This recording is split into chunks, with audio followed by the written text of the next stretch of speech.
Imagine करें, आप अपने फ़ोन पर ये वीडियो देख रहे हैं और बिना आपकी मर्ज़ी के आपका फ़ोन खुद ब खुद एक स्क्रीनशॉट लेता है और सीधा गवर्नमेंट को भेज देता है। इमेजिन करें एक ऐसा मुल्क जहां रात के अंधेरे में स्पेस से देखने पर सिर्फ एक ब्लैक होल नज़र आता है, जहां आपके हेयर कट के स्टाइल सिर्फ 15 हैं, जहां इंटरनेट नहीं सिर्फ प्रोपोगेंडा है, जहां जीन्स पहनना मना है और गलती से अगर लीडर की तस्वीर पर धूल भी जम जाए तो इसकी सज़ा मौत हो सकती है। ये कोई डिस्टोपियन हॉरर मूवी नहीं है, ये 2.5 करोड़ लोगों की लिविंग हेल है। ये नॉर्थ कोरिया है। नॉर्थ कोरिया एक जेल है, लेकिन ये जेल दीवार से नहीं बनी, ये जेल दिमाग से बनी है। मैं हूं ज़ीशान शेख और आज क्रिएटिव माइंड्स में हम उस अंधेरे को डिकोड करेंगे जिसे किम जोंग उन दुनिया से छुपाना चाहता है।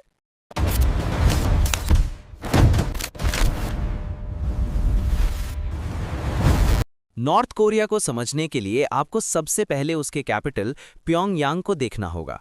अगर आप वहां जाएंगे तो आपको चमकती हुई ऊंची इमारतें, साफ सड़कें और डिसिप्लिन में चलते हुए खुश लोग नजर आएंगे। लेकिन धोखा मत खाइए, प्योंगयांग एक शहर नहीं, ये दुनिया का सबसे बड़ा स्टेज सेट है। यहाँ सिर्फ कोर क्लास के लोग रहते हैं, वो लोग जो हुकूमत के सबसे ज्यादा वफादार हैं। इन्हें अच्छा खाना और अच्छे घर मिलते हैं ताकि ये दुनिया को दिखा सकें कि सब ठीक है। लेकिन इस शहर की हदों के बाहर असली नॉर्थ कोरिया शुरू होता है।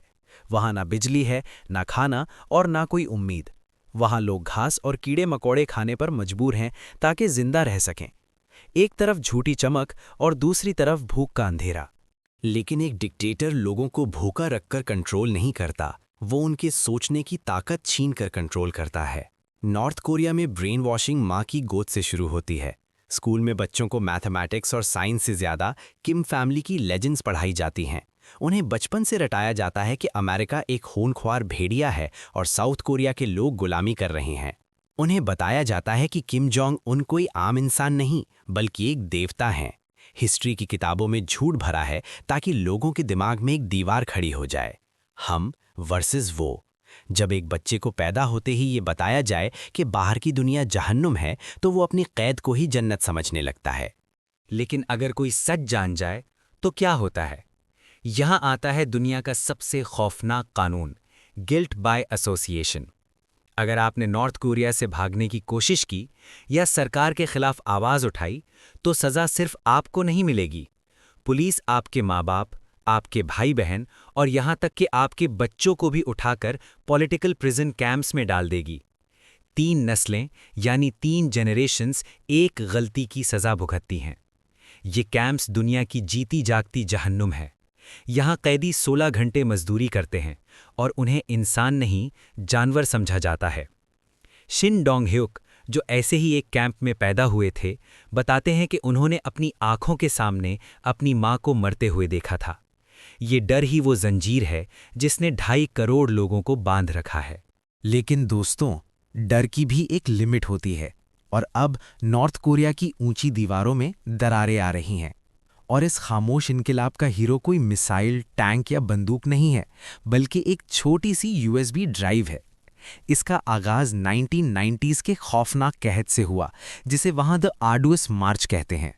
जब सरकारी निज़ाम टूट गया और लोगों को खाना मिलना बंद हो गया, तो उन्होंने जिंदा रहने के लिए चुपचाप चीज़ें बेचना और खरीदना शुरू किया। यहाँ से जन्म हुआ जांग मदांग का, यानी नॉर्थ कोरिया की ब्लैक मार्केट्स का। ये मार्केट्स पहले सिर्फ चावल और दवाई के लिए थीं, लेकिन आज ये इन्फॉर्मेशन का गेटवे बन चुकी हैं। बॉर्डर गार्ड्स को रिश्वत देकर या हवा में उड़ाए गए बलून्स के जरिए साउथ कोरियन ड्रामाज, मूवीज़ और के-पॉप म्यूज़िक की यूएसबीज़ नॉर्थ कोरिया के अंदर स्मगल हो रही हैं। सोचिए ज़रा, रात के अंधेरे में खिड़कियां बंद करके और कंबल के नीचे छुपकर एक पूरा परिवार अपनी जान हथेली पर रखकर साउथ कोरियन ड्रामा देख रहा है। जब वो स्क्रीन पर साउथ कोरिया की चमकती सड़कें, लोगों के पास अपनी गाड़ियां और फ्रिज में भरा हुआ खाना देखते हैं, तो उनका दिमाग सुन्न हो जाता है। उन्हें बचपन से सिखाया गया था कि साउथ कोरिया में लोग भूख से मर रहे हैं और अमेरिका के गुलाम हैं, लेकिन स्क्रीन पर वो आज़ाद और खुश लोगों को देखते हैं। वो देखते हैं कि साउथ कोरिया में लोग अपने प्रेसिडेंट का मजाक उड़ा सकते हैं और उन्हें सज़ा नहीं मिलती। ये वो लम्हा होता है जब वो झूठ का पर्दा फट जाता है। ये छोटी सी यूएसबी ड्राइव सिर्फ एंटरटेनमेंट नहीं है, ये सच का बॉम्ब है जो धीरे धीरे किम जोंग उनकी तानाशाही यानी डिक्टेटरशिप की जड़ों को हिला रहा है। क्योंकि जब लोग सच जान जाते हैं तो उन्हें गुलाम बनाकर रखना नामुमकिन हो जाता है। दोस्तों, हम अक्सर शिकायत करते हैं कि इस मुल्क ने हमें दिया क्या है, मगर कभी सोचा है कि इस मुल्क ने हमें वो दिया है जो नॉर्थ कोरिया के लोग अपनी ख्वाबों में भी नहीं देख सकते। हम आज़ाद पैदा हुए, इसलिए हमें आज़ादी की कीमत का अंदाज़ा नहीं। लेकिन याद रखिए, ये आज़ादी कोई इत्तेफाक नहीं थी, ये एक ख्वाब था जिसने इस मुल्क को बनाया था।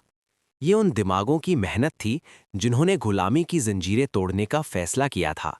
एक नज़र डालिए तो पता चलेगा। हम अपनी मर्जी से बोलते हैं, मगर बोलने की लज्जत भूल चुके हैं। हम जहाँ चाहें जाते हैं, मगर रास्ते की कदर भूल चुके हैं। वहाँ लोग एक सांस लेने के लिए भी इजाज़त के मोहताज हैं, और हम यहाँ आज़ादी को मजाक समझकर ठुकराते हैं। हम तहज़ीब की बातें करते हैं, मगर दिलों में नफ़रत पालते हैं। हम आज़ाद फ़िज़ाओं में रहते हैं, मगर जहनों को कैद रखते हैं। जिस मिट्टी ने हमें पहचान दी, हम उसी मिट्टी को रुस्वा करते हैं।